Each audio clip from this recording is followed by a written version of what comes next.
Hello, I'm Mario Toneguzzi with Catholic Spotlight. Joining me today is Father Edmund Vargas of St. Michael Catholic Community in Calgary. Thanks for joining us today. Thank you for having me. Let's talk about your career. Now, it's been a long one. You became a priest in what year, Father? In 1979, so So that's 45 years, right? 46 already. 46, yeah.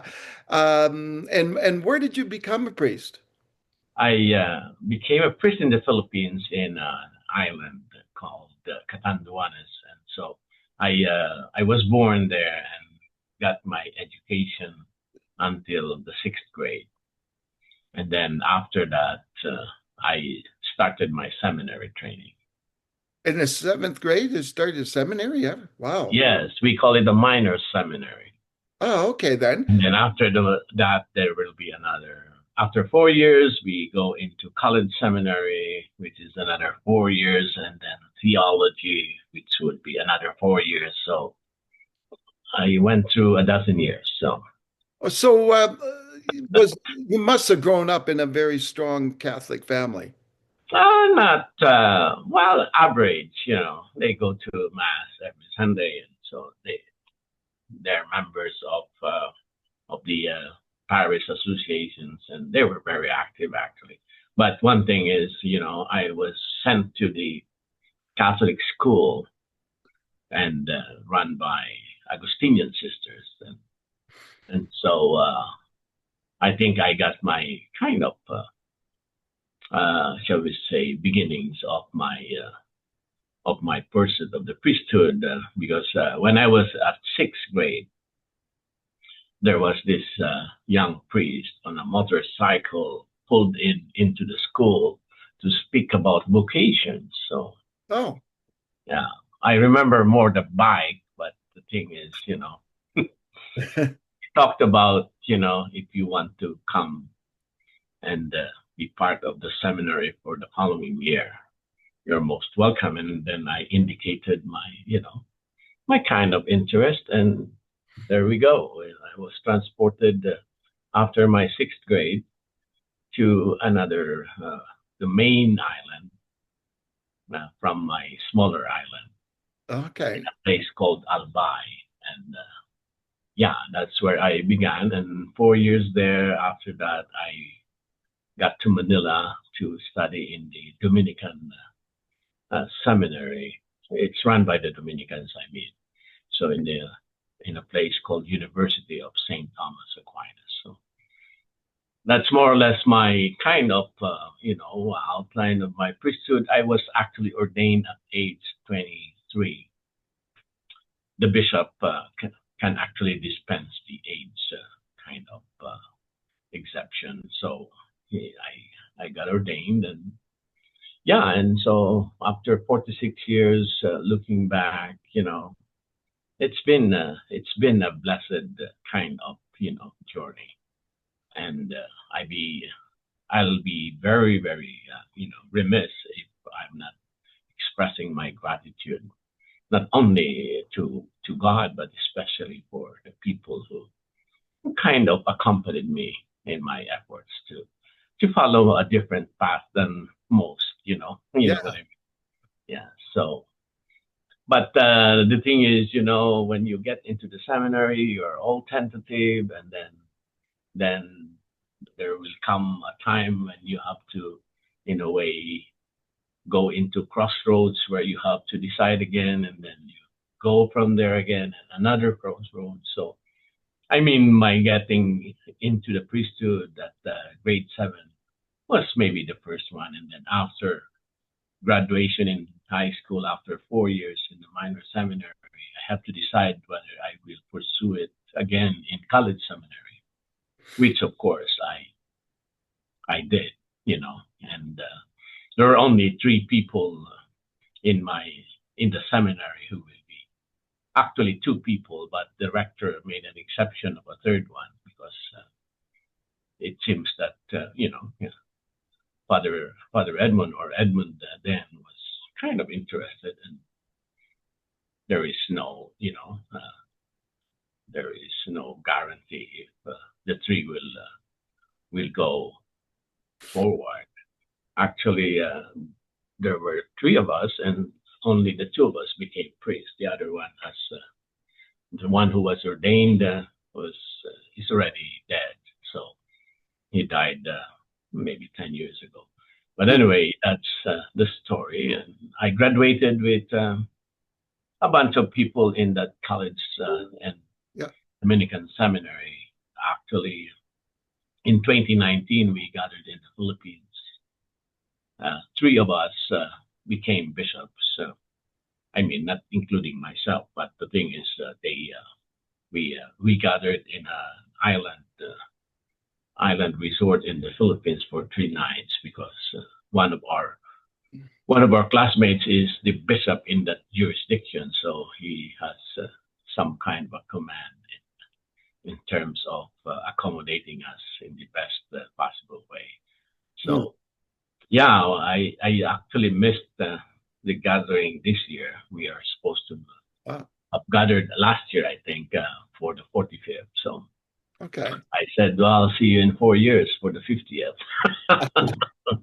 So when did you come to Canada? I came in here in 1996. So. Did you come straight to Calgary?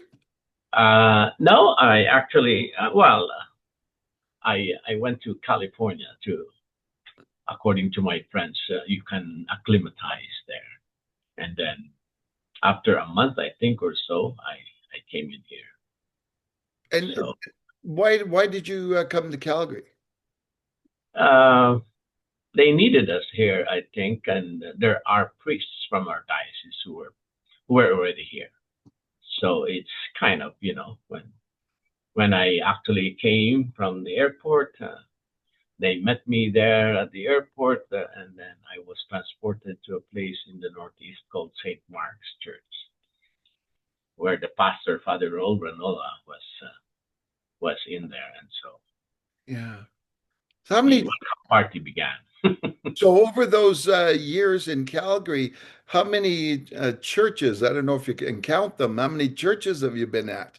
Yeah, the first official assignment, actually, aside from being a resident for a month or two in St. Mark's, was Holy Spirit. I was there for 3 years. And then after that, I went to Strathmore for 2 years. And then after that, for 15 years at Sacred Heart.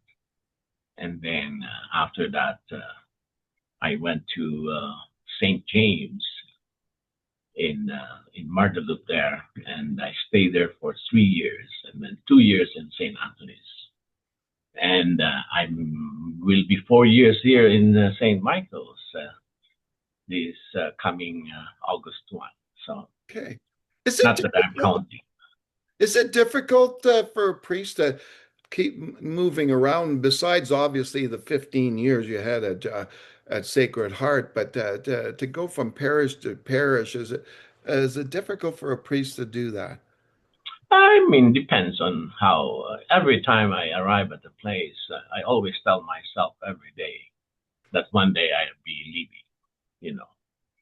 That's maybe a consolation and inspiration, but it's a kind of a mentality set up wherein you don't get too rooted. You are there on a pilgrimage, and you are on a journey, and Yeah. you never know what happens next. So Yeah, that's been my attitude. But my journey from Saint Sacred Heart to St. James was a little more difficult. I had to, in a way, kind of declutter because if you've been 15 years in the same place, you gather a lot of dust and garbage too. So I mean, yeah. So you have to kind of get rid of a lot of things so you can carry, your luggages with a bit of a lighter load, so to speak. Yeah. Yeah. So what during your career, what is it that you like about being a priest? What I like about being a priest is, doing it for the sake of Christ. And so, I mean, the sacramental reality of doing it on behalf of Christ Himself, with Him using your hands to be His hands as He consecrate, for example, the sacred Eucharist, and also in forgiving the sins of people with your absolution. Those are powerful realities that actually happen when we do the administration of the sacraments.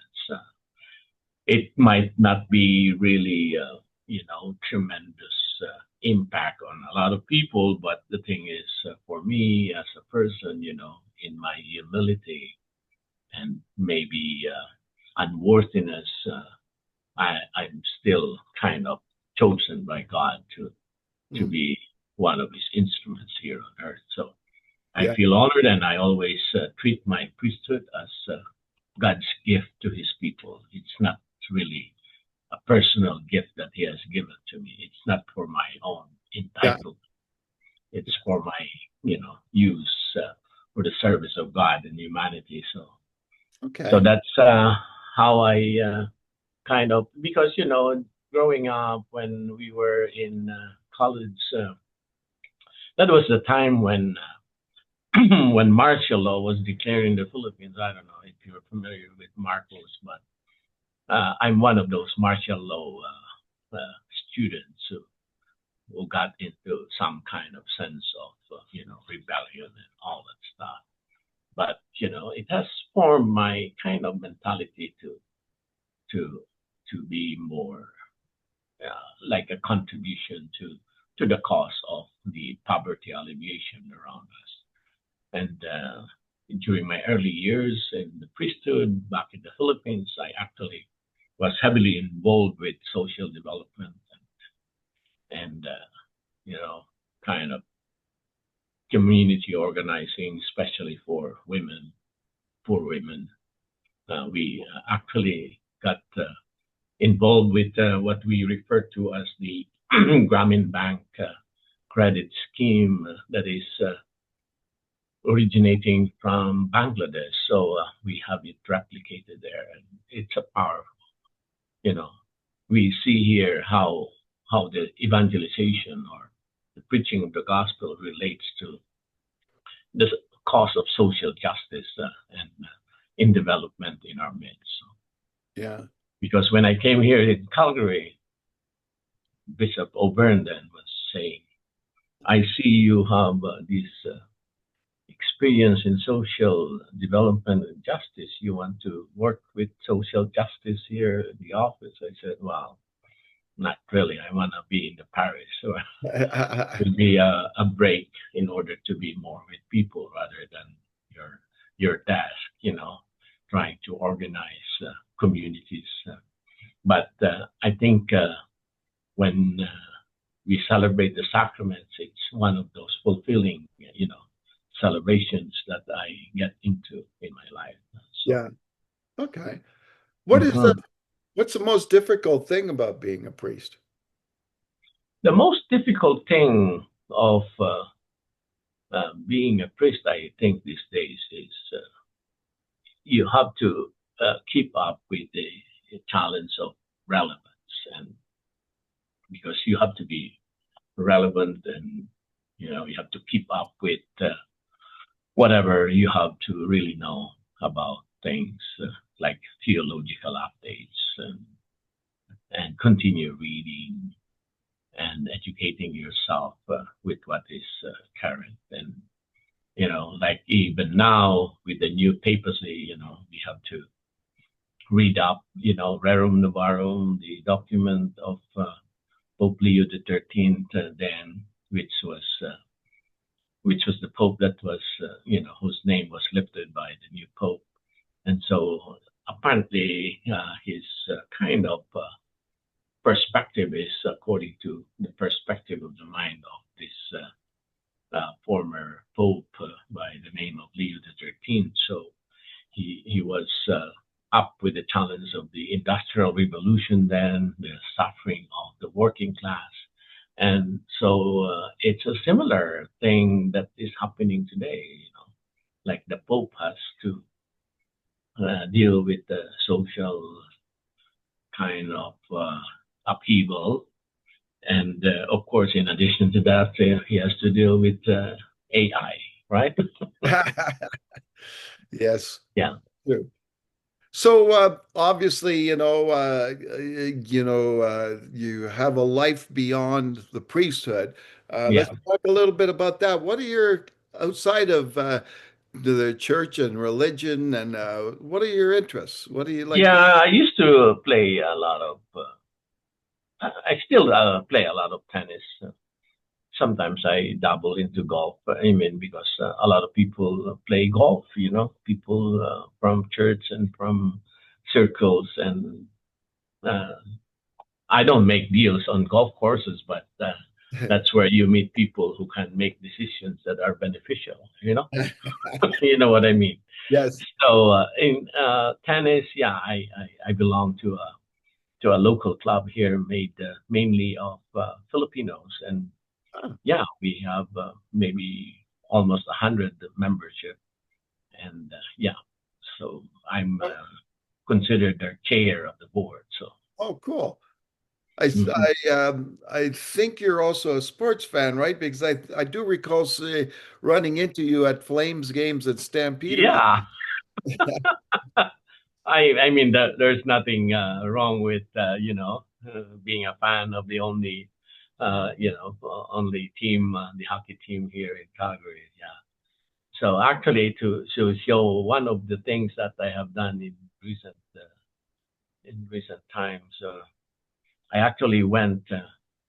I always dream about getting into the Grand Slam tennis, and Well, so I mean to watch, yeah. So I decided to book last year to go to fly to London and then go to Wimbledon. So Well, I wow. actually was last year in July on the fifth day of the tournament. I went there for to watch and lined up for the tickets, and I actually waited 7 hours Wow. to queue the line. But anyway, it was a wonderful thing, and I got some kind of a Lavazza espresso in their little coffee shop that I think John McEnroe would have his coffee when it's raining.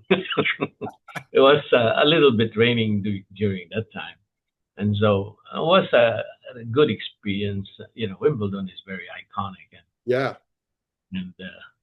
and we when we were in that trivia challenge for the Elizabeth House dinner, some it was asked what Grand Slam tennis is played on grass. What the tournament. So it's a no-brainer for me. But yeah, it's aside from that, I of course I do. I don't do a lot of hiking because I say a 1 hour in the tennis court. I still can play a bit of singles, but it's. I used to play basketball, but it's not recommended Ah, okay. So anymore. 46 years of doing this. How long do you think you'll continue being a priest? I was saying to people during my 46th anniversary, just like the politicians, 4 more years to golden, They to the hit the golden year of 50 years. But who knows? I'm actually my term here is another 2 years for at least, and who knows if they want me to extend my stay at St. Michael's. Yeah, I don't mind. I thought, what will I do? As I was contemplating on the prospects of retiring, then this new pope, which is the same age as mine, is only older by 2 months. So he's just beginning his difficult ministry, and here I am thinking about quitting or whatever. But anyway, it's an inspiration. It's a breath of fresh air, I think, for the church to have somebody who is, like immersed in the cause of social justice and poverty alleviation in Peru. So it's a good, it's been a good, journey so far. If I have to repeat my life, I'll still, go for the priesthood. Hmm. All right, wonderful. Thanks, Father, for joining us again today. Okay, thank you, Mario. All Bye. right, Father, that was Father Edmund Vargas, St. Michael Catholic Community in Calgary. I'm Mario Toneguzzi with Catholic Spotlight. Thanks for joining us today.